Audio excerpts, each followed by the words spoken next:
The gymnasium smells like sweat and old leather. It's late afternoon in Oakland, California, and the sunlight comes through the high windows at an angle that makes the dust particles visible in the air. Suspended, drifting through shafts of gold that cut across the wooden floor like stage lights that nobody asked for. The temperature inside is at least 10 degrees warmer than outside, because there are bodies here.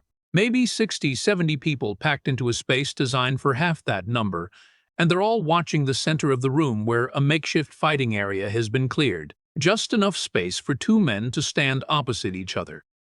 Just enough room for something to happen. And something is about to happen. You can feel it in the way people have stopped talking, in the way they've formed this tight circle, shoulder to shoulder, leaning forward slightly, waiting. The air has that specific quality it gets right before someone makes a choice they can't take back. If you want more stories like this, ones that show you the moments that changed everything, consider subscribing, because what happens in the next few minutes will rewrite how everyone in this room understands power. The Oakland Sun Sing Theater isn't actually a theater anymore. It's a cultural center now, a gathering place for the Chinese community. And today it's hosting what they're calling an open demonstration, which is a polite way of saying that martial artists from different schools have come to test their skills against each other. The walls are painted a faded yellow that might have been vibrant once, decades ago, but now just looks tired. There are folding chairs stacked against the far wall, a few posters in Cantonese advertising events that have already passed. The floor creaks when people shift their weight. Most of the crowd is Chinese. Some are dressed in traditional uniforms, the kind with cloth buttons and wide sleeves. Others wear street clothes. There are a handful of white faces scattered throughout. Students, probably, or journalists who heard something interesting might happen here today. And they were right, because in the center of this circle stands a man who radiates the kind of confidence that makes other people feel smaller just by proximity. His name is Wong Man. He's in his mid-20s, stands about 5'10", and carries himself with the erect posture of classical kung fu training. His uniform is immaculate, pressed, traditional, the kind that speaks of lineage and formal schools and proper technique passed down through generations. He arrived here today with an entourage, 4 other martial artists, all from established schools, all carrying the same energy, which is the energy of people who believe they are the guardians of something sacred. Wong Man has been training since childhood.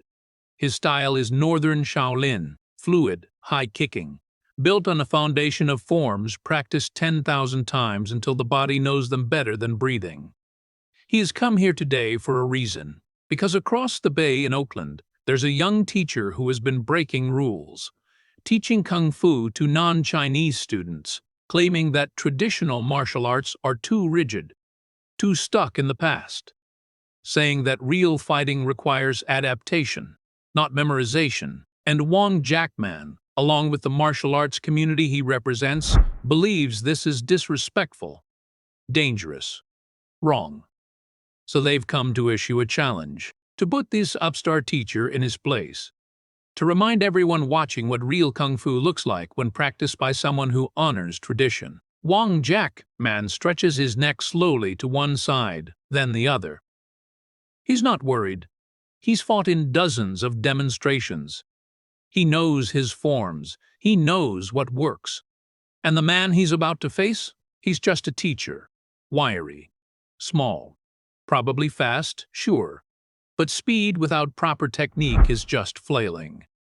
Wong Man allows himself a small smile. This won't take long. At the opposite end of the circle stands Bruce Lee. He's 24 years old. 5'7", maybe 140 pounds. He's not wearing a traditional uniform, just dark pants and a plain shirt.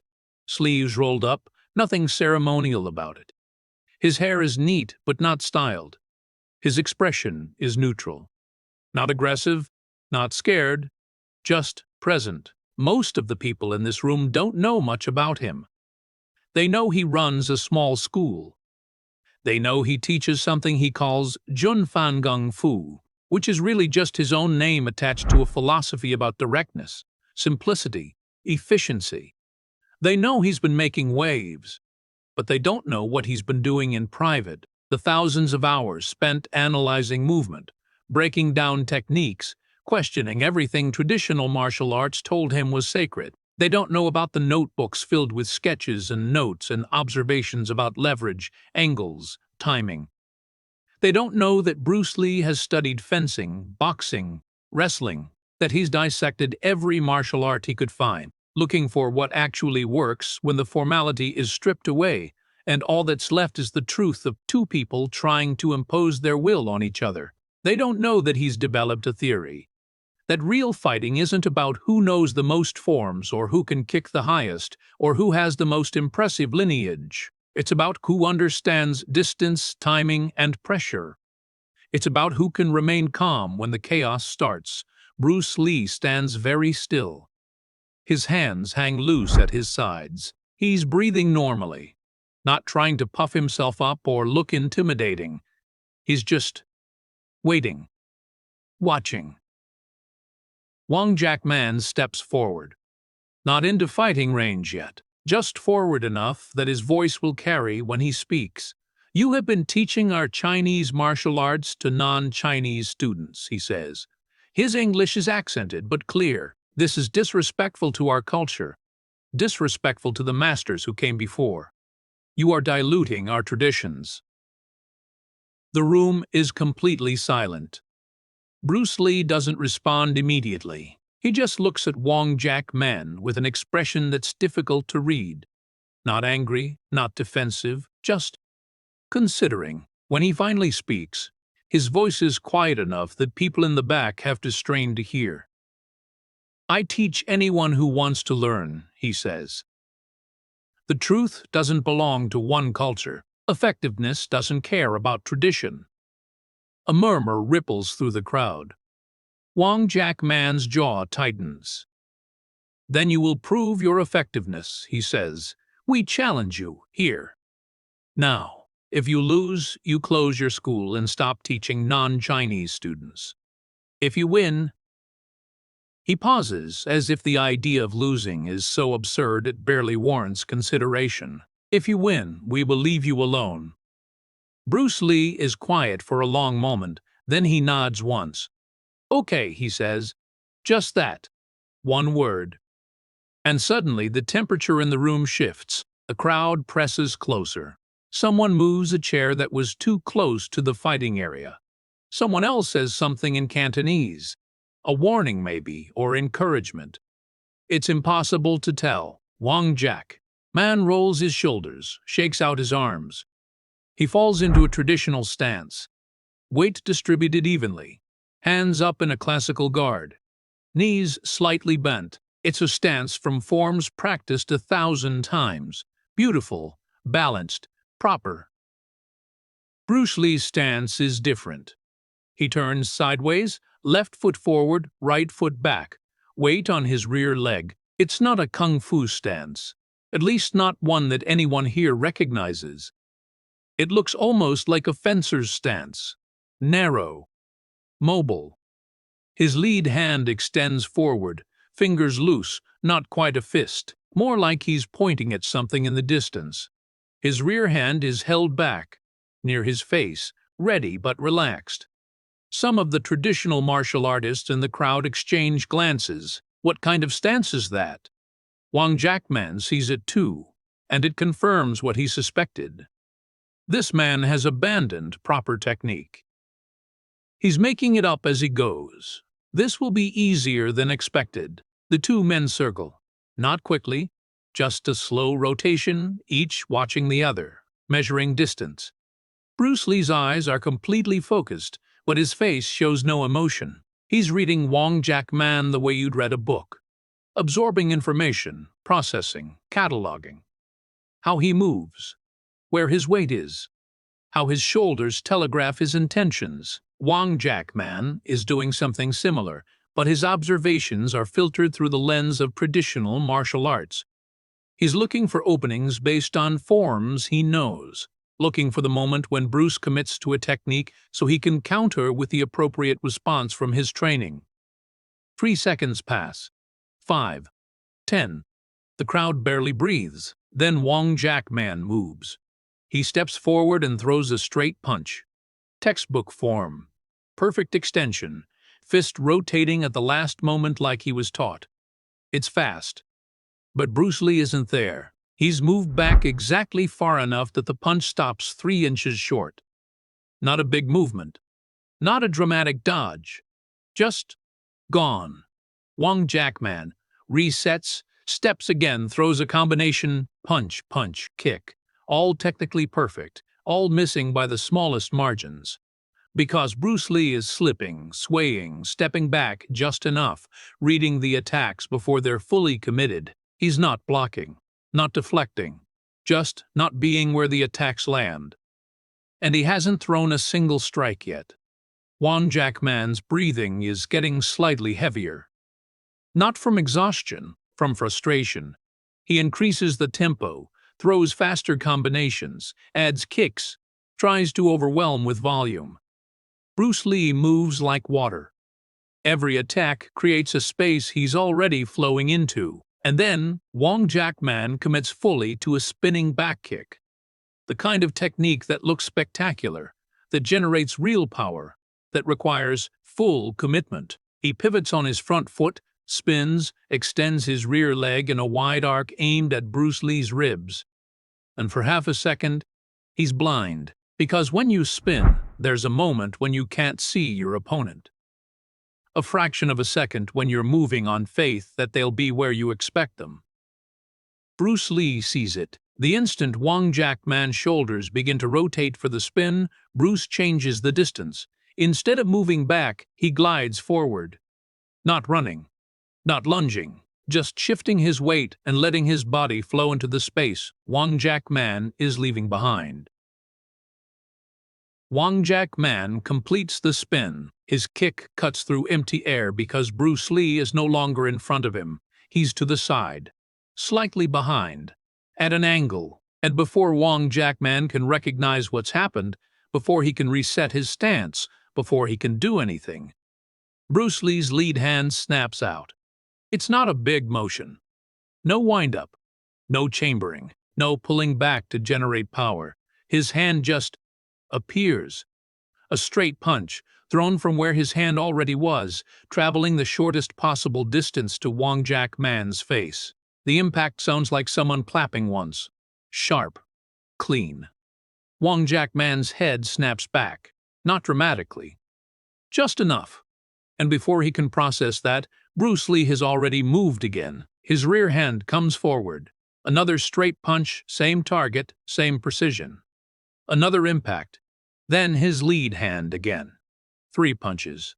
Each one landing exactly where Bruce intended. Not wild, not frenzied, controlled, measured. Like typing on a keyboard. Wong Jackman tries to cover up, tries to raise his guard, but Bruce Lee's pressure is constant. He's not giving space, not giving time. Another punch, another. Wong Jackman stumbles backward, hands up defensively, no longer attacking, just trying to survive. Bruce Lee follows, not chasing, following, like a shadow that won't detach. 2 more punches snap out. Wong Jackman's back hits the wall of people. The crowd parts instinctively, not wanting to be part of what's happening. And then Bruce Lee stops. Completely, his hands are still up, still ready, but he's stopped striking. Wong Jackman is breathing hard, face flushed, guard up, but ineffective. He's not hurt badly. No broken bones, no blood. But he's hurt in a different way. Because he just learned something he can't unlearn. 6 seconds. That's how long it took from the moment Wong Jackman committed to the spinning kick to the moment Bruce Lee stopped striking. 6 seconds to dismantle everything Wong Jackman thought he knew about fighting. The room is completely silent. Wong Jackman slowly lowers his hands. He looks at Bruce Lee, and there's something in his eyes now that wasn't there before. Not respect exactly. More like recognition. the recognition that he wasn't fighting someone who knew more forms.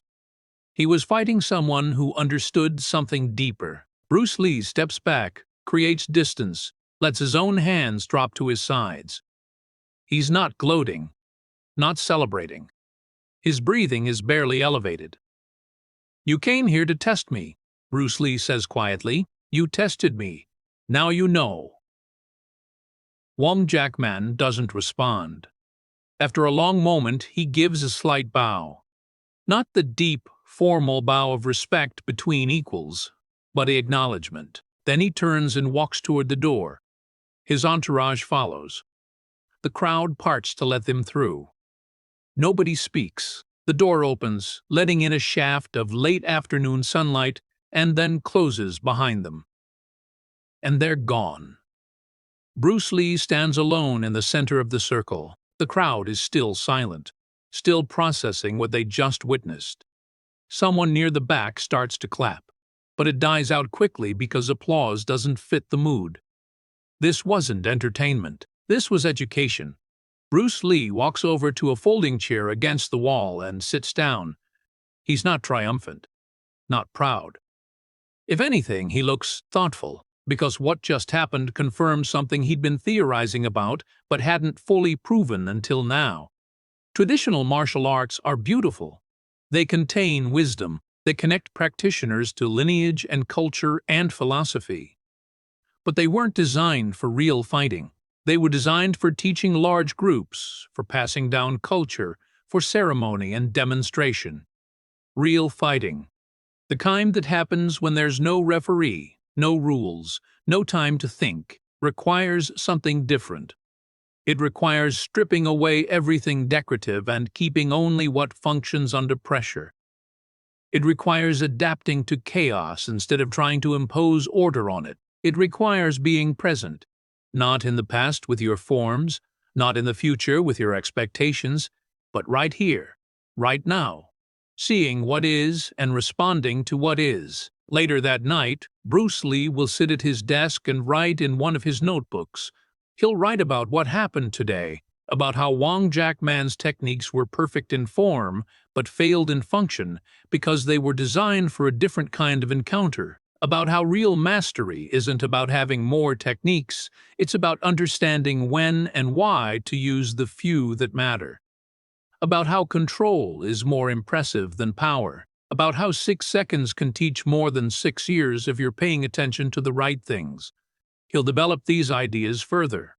He'll keep questioning, keep testing, keep refining, and eventually he'll call his philosophy Jeet Kune Do, the way of the intercepting fist. Not a new style, not another system of forms and techniques, but an approach to combat and to life based on directness, simplicity, and adaptability. The idea that you should absorb what is useful, reject what is useless, and add what is specifically your own. But that's later. Right now, in this gymnasium that smells like sweat and old leather, with late afternoon sunlight cutting through dust particles, suspended in the air, right now, Bruce Lee just sits quietly in a folding chair, breathing normally, watching the crowd begin to disperse, knowing that something important just happened. Not just for him, but for everyone who witnessed it. Because sometimes the most powerful lesson isn't about how to win a fight. It's about understanding that the fight you're preparing for might not be the fight you think it is. And that true mastery isn't about perfecting techniques. It's about perfecting awareness. Control, presence. The gymnasium slowly empties. The sunlight shifts lower, the golden shafts becoming orange, then amber. And Bruce Lee sits there a moment longer. Still. Quiet. Already thinking about what comes next. If this story made you think differently about mastery, skill, or what it means to truly understand your craft, there are more stories like this waiting. Subscribe so you don't miss them. Because the moments that change everything rarely look the way we expect them to.